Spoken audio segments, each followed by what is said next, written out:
Hello student, कैसे हैं आप सब। एक बार पुनः सी कोचिंग क्लासेस पर स्वागत है। आज हम हिंदी ग्रामर में रस के अंग के बारे में यहाँ चर्चा करेंगे। पूरा बेसिक से समझेंगे कि रस के चार अंग हैं: स्थायी भाव, विभाव, अनुभाव और संचारी भाव। स्थायी भाव किसे कहते हैं, विभाव किसे कहते हैं, अनुभाव किसे कहते हैं या संचारी भाव किसे कहते हैं। तो इन पर सब पर प्यारे भाइयों टिप्पणी यहाँ पर चर्चा करेंगे, पूरे की परिभाषा लिखेंगे।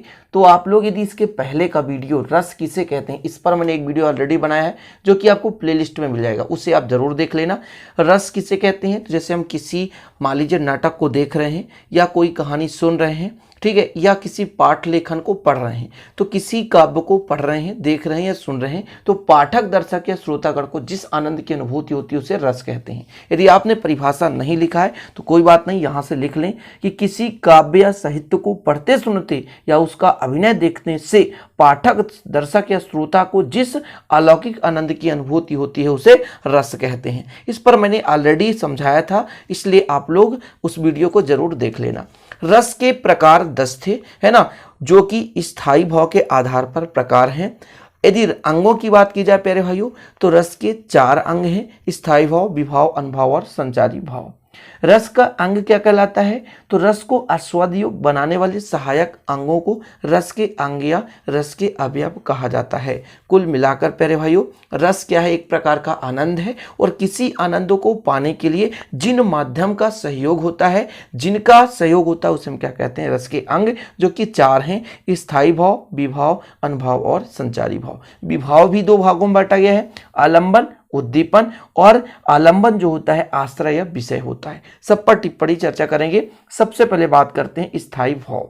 स्थायी भाव क्या है, जैसे किसी काव्य को हम पढ़ते हैं या सुनते हैं या देखते हैं, तो उसमें से कुछ भावना हमारे मन में स्थायी रूप से समाहित हो जाता है, वो स्थायी भाव कहलाता है। जैसे यदि आप किसी व्यक्ति को गाली देते हुए सुने तो आपके मन में स्थायी रूप से उसके प्रति क्रोध की भावना उत्पन्न हो जाती है। यदि कोई व्यक्ति रो रहा है तो आपके अंदर भी क्रोध एक आएगा, लेकिन समय आने पर वो क्रोध दिखने भी लगता है। यदि भूत की बात की जाए प्यारे भाइयों, आप यदि टीवी सीरियल पर भूत देख लें तो एक आपके अंदर डर या भय जागृत हो जाता है, और कहीं अंधेरे पे जाते हैं तो वही डर या भय आपके मन में आ जाता है। मतलब एक ऐसी भाव जो कि हमारे चेतना अर्थात हृदय में अल्प रूप से क्या हो जाता है, स्थायी रूप से विद्यमान हो जाता है, और समय आने पर वो दिखने लगता है, उसे कहते हैं स्थायी भाव। एग्जाम्पल की सहायता से अपने आप में कंपेयर करें,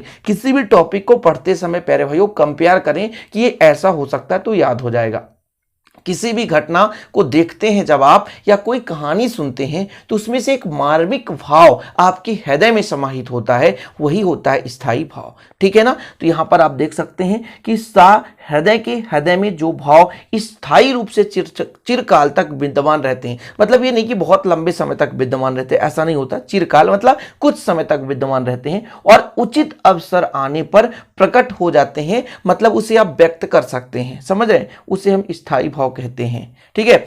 स्थायी भाव प्यारे भाइयों 10 हैं। जैसे 10 के प्रकार, रस के प्रकार 10 हैं, ठीक है, रस के प्रकार 10 हैं, उसी प्रकार से 10 रस के स्थायी भाव 10 हैं, जो कि पिछले वीडियो मैंने आपको बताया था, लेकिन यहां पर भी मैं यहां पर आपको थोड़ा सा दिखा देता हूं कि श्रृंगार रस प्यारे भाइयों, इसका स्थायी भाव रति है। हास्य रस, इसका स्थायी भाव हास्य। वीर रस, इसका स्थायी भाव उत्साह। रौद्र रस का क्रोध। करुण रस का शोक। विभत्स रस का जुगुप्सा। भयानक रस का भय। अद्भुत रस का विस्मय या आश्चर्य। शांत रस का सम या निर्वेद।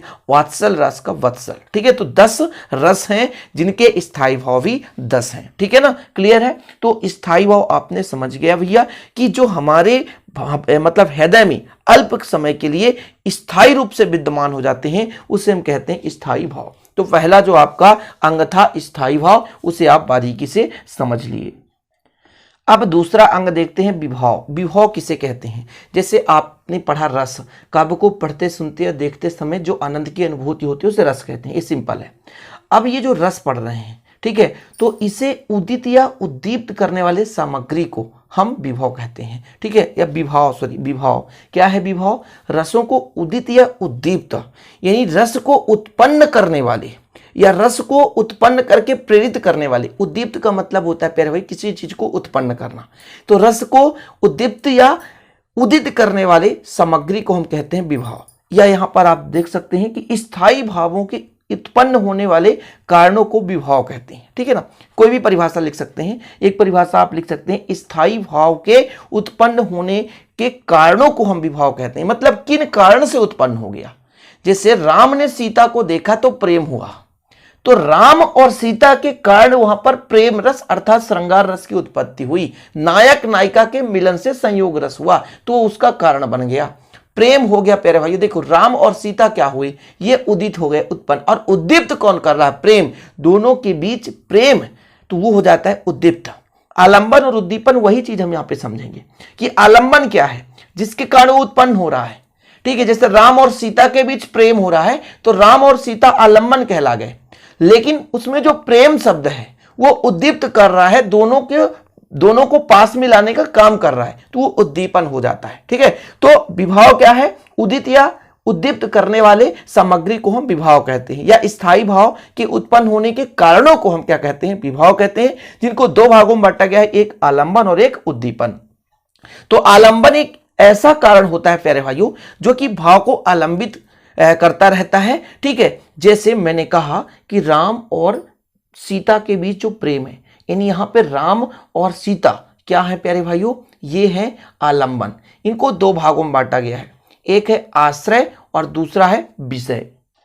आश्रय का मतलब ये हो जाता है कि जिस व्यक्ति के मन में भाव जागृत होता है। जैसे यहां पर समझिएगा, मैंने आपको एक सिंपल सा एग्जांपल दिया कि राम ने सीता को देखा तो राम के मन में भाव उत्पन्न हुआ, तो जिस व्यक्ति के मन में भाव जागृत हुआ वो आश्रय कहलाया। और विषय जिसको देखकर मन में जागृत हुआ, सीता को मन में देखकर उसके मन में प्रेम जागृत हुआ, तो उसे कहते हैं विषय। तो आश्रय जिसको देखने पर, है ना, किसी व्यक्ति के मन में कोई भाव जागृत होता है तो उस व्यक्ति को ही हम आश्रय कहते हैं। लेकिन विषय की बात करें तो जिसको देखकर मन में जागृत होता है उसे कहते हैं प्यारे भाइयों विषय। और वहीं पर उद्दीपन विभाव क्या कहलाता है, आश्रय के हृदय में जागृत हुई स्थायी भाव को जो भाव और अधिक उद्दीप्त करे। जो प्रेम शब्द है, समझिएगा, जो प्रेम शब्द है वो उद्दीपन का काम करता है। तो आलंबन जिनका कारण, जो कारण बनता है प्यारे भाइयों, और जिसके कारण उनके मन में प्रेम हो रहा है, रस उत्पन्न हो रहा है, उसे कहते हैं उद्दीपन। समझ गए होंगे। मैंने कहा राम प्रेम कर रहे हैं किससे, सीता से। आश्रय कौन बना, राम, और विषय क्या है, सीता है। और जो प्रेम है, जो उनके बीच में लगाव है, जो उनके बीच में रस है प्यारे भाई, वो है उद्दीपन विभाव प्रेम। ओके, ठीक है। तो आलंबन विभाव के उदाहरण लिख सकते हैं, श्रृंगार रस में नायक नायिका तथा शुद्ध में नायक प्रतिनायक आदि। कुल मिलाकर के नायक नायिका का मिलन हो रहा है, राम और सीता का मिलन हो रहा है, तो आलंबन विभाव के उदाहरण हो गए। वहीं पे यदि प्रेम शब्द आ जाता तो वही उद्दीपन कहला जाता। आश्रय या विषय देख सकते हैं कि एग्जाम्पल ये बताया कि वन मार्ग पर भ्रमण करते हुए राजा दुष्यंत के हृदय में शकुंतला को देखकर, ठीक है, रति नामक स्थायी भाव उद्बुद्ध हुआ, यानी उत्पन्न हुआ। यानी यहां पर जो दुष्यंत कुमार हो गए आश्रय और शकुंतला हो गई विषय, है ना। इसको देख करके, शकुंतला को देख करके उनके मन में प्रेम उत्पन्न हो गया। ठीक है, चीजें क्लियर हो गई होगी अब कि आपका आलंबन क्या है। अब बात कर लेते हैं उद्दीपन। यहां पर तो आश्रय के हृदय में जागृत हुई स्थायी भाव को जो भाव और अधिक उद्दीप्त करते हैं उसे हम उद्दीपन कहते हैं। सिंपल तरीके से यहां पर एग्जांपल में देखिए, श्रृंगार रस में चांदनी रात एकांत प्रदेश हरा भरा उपवन फूलों की, यहां पर भरा है उपवन फूलों की सुगंधित पवन नदी का एक छोर आदि। तो मैंने आपको एक सिंपल तरीके में समझाया कि राम ने सीता से प्रेम किया तो राम बन गए भैया राम सीता आलंबन, जिसमें आश्रय राम, विषय सीता और प्रेम हो गया उद्दीपन। ठीक है ना। अब तीसरा जो अपना है अनुभव। अनुभव प्यारे भाइयों, अनुभव का मतलब क्या होता है कि जैसे कोई व्यक्ति रो रहा है, उसके चेहरे में लाल रूप दिखाई देना ही अनुभव कहलाता है कि उसके मन में कोई ना कोई रस उत्पत्ति हो गया। यानी मनोगत भाव को व्यक्त करने वाले शारीरिक और मानसिक चेष्टाएं अनुभव कहलाती हैं। क्या कहा मैंने, मनोगत भाव को व्यक्त करने वाली शारीरिक या मानसिक चेष्टाएं क्या कहलाती है, अनुभव। किसी भी व्यक्ति के मन में क्रोध आ गया है, उसके चेहरे लाल हो जाएंगे, उसके शरीर के जो कोशिकाएं एक्टिव हो जाएगी, तो उसकी जो शारीरिक चेष्टा या मानसिक चेष्टा हमें दिखाई देगा प्यारे भाइयों, तो वही क्या कहलाता है, अनुभव। जैसे प्रेम किसी व्यक्ति के मन में आ जाए तो अंदर से पसीना आ जाता है, गुस्से में मुंह लाल हो जाता है, तो ये क्या है प्यारे भाइयों, अनुभव है। ओंठ फड़फड़ा जाना, दिल धड़कना, ये सब अनुभव है। समझ पाए। तो स्थायी भाव का बोध कराने वाले कारक को हम अनुभव कहते हैं। ठीक है, यह जो भी ऐसे कारण जो कि स्थायी भाव को बोध कराते हैं उसे हम अनुभव कहते हैं। कायिक, वाचिक, आहार, सात्विक आदि, इनको आपको पढ़ने की जरूरत नहीं है। मैंने कारण बताया प्यारे भाइयों कि ऐसे कुछ चेष्टाएं जो कि हमारी मानसिक और शारीरिक को व्यक्त करते हैं, रसों की उत्पत्ति का कारण बनते हैं, स्थायी भाव को बोध कराते हैं, उसे हम अनुभव कहते हैं। एग्जाम्पल में आप समझ जाएंगे, गुस्से में मुंह लाल हो जाना, प्रेम में पसीना आना, नथुने फुलाना, ओठ फड़कना आदि, दिल धड़काना, ये सब किसके हैं? अनुभव के हैं। आपका लास्ट बचता है प्यारे भाइयों संचारी भाव। तो संचारी भाव भी देख लेते हैं। संचारी मतलब जो संचरण करके निकल जाए, समझ रहे हैं? एक चीज यहां पर समझिएगा, जैसे रस में कुछ ऐसे भाव आते हैं जो अल्पकाल के लिए आते हैं और संचरण करके चले जाते हैं। जैसे किसी चीज के प्रति शंका, अचानक किसी लड़के के प्रति मोह, ठीक है, या कि मान लीजिए कोई भी विस्मययुक्त बातें, तो कुछ ऐसे भाव आते हैं जो अल्पकाल में आकर के चले जाते हैं, संचरण करके हमारे हृदय में संचरित होते हैं और चले जाते हैं। तो ये संचरण करना ही प्यारे भाइयों संचारी भाव कहलाता है। तो आश्रय के चित्त में उत्पन्न होने वाले अस्थिर मनोविकारों को संचारी भाव कहते हैं। स्थायी भाव को पुष्टि करते हैं और उन्हें लुप्त भी करते हैं। ये कभी स्थिर नहीं रहते, इन्हें व्यभिचारी भाव भी कहा जाता है। यदि ऑब्जेक्टिव में आ जाए कि संचारी भाव को किस नाम से जाना जाता है, तो व्यभिचारी भाव भी कहा जाता है, या व्यभिचारी भाव किसे कहा जाता है, तो संचारी भाव को कहा जाता है। ठीक है ना। संचारी भाव की संख्या टोटल 33 है। ये बहुत बार ऑब्जेक्टिव क्वेश्चन पूछा गया, कंपटीशन एग्जाम में भी पूछा जाता है कि संचारी भाव की संख्या कितनी है, तो 33 है। संचारी भाव जैसे ग्लानि है नहीं, किसी के प्रति घृणा हो जाना, है ना, मद, स्मृति, शंका, आलस्य, थोड़ा सा आलस, चिंता, दीनता, मोह आदि ये क्या है? संचारी भाव। इस प्रकार टोटल 33 हैं। बहुत है।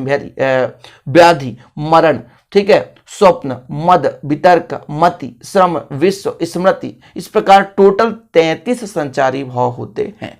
ठीक है। तो संचारी भाव आप समझें जो अल्पकाल के लिए हमारे हृदय में संचरित होते हैं और संचरित होने के बाद चले जाते हैं, है ना, बहुत कम समय के लिए होते हैं प्यारे भाइयों, उसे हम कहते हैं संचारी भाव। और इन 4 प्रकार से अंगों से मिलकर के रस का उत्पन्न हो जाता है, रस की निष्पत्ति हो जाती है। तो कौन कौन से? विभाव, अनुभव, संचारी भाव और स्थायी भाव। तो आज का वीडियो मुख्य रूप से यही था प्यारे भाइयों कि हम चारों अंगों के बारे में पूरा पुष्टि करें, समझाएं। आप लोग बेहतर नोट्स बनाते चलें। और हिंदी का यदि नोट्स भी लेना है आपको तो मात्र 50 रुपीज़ में दिया जाएगा और आपको पूरा हैंड रिटन नोट्स रहेगा। जिस नोट्स से मैं पढ़ा रहा हूँ यही नोट्स आपको दिया जाएगा 50 रुपये में। पूरा ऑल ग्रामर पोर्सन आपका कंप्लीट रहेगा। यदि वीडियो पसंद आए तो प्लीज़ लाइक कर दीजिएगा, दोस्तों के साथ शेयर कर दीजिएगा। चलिए मिलते हैं अगले वीडियो में, तब तक के लिए जय हिंद, वंदे मातरम।